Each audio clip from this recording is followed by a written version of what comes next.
你知唔知道咧？好多人擔心咧，唔係股市嘅暴跌或者咧市場嘅低迷，而係咧退休咗之後咧儲蓄咧可能唔夠用，或者咧患咗慢性疾病嘅時候咧一下子使晒啲積蓄。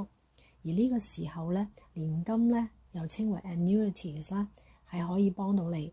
佢哋咧係可以幫你建立一個穩定嘅收入來源，喺你最需要保障嘅時候咧可以出手相助。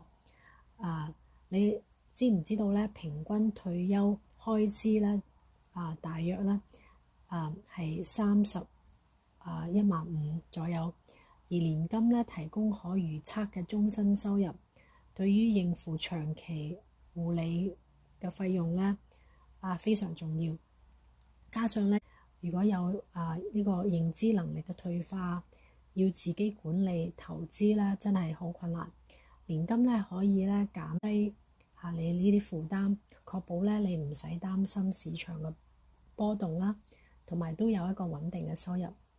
講起稅收咧，收入高嘅人士，譬如醫生、律師都可能面對緊37% 嘅稅率。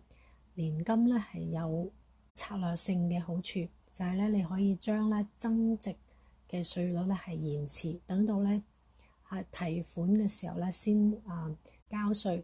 你係可以咧避免咧每年資本增值帶嚟嘅稅嘅影響。你係可以咧安排咧退休後可能個稅率咧為比較低啲嘅時候咧，你先可以提取。重點咧就係你唔係想贏過市場，而係咧建立一個咧可靠穩定嘅稅務計劃，保障未來。如果你擔心咧退休時嘅錢唔夠用，或者有慢性疾病拖垮咗呢個退休計劃咧，可以諗下分一部分嘅錢咧放喺年金，係可以幫你咧安穩呢個退休生活。呢個係比較值得考慮。如果你對呢啲年金嘅策略咧係有興趣，不妨同我聯絡。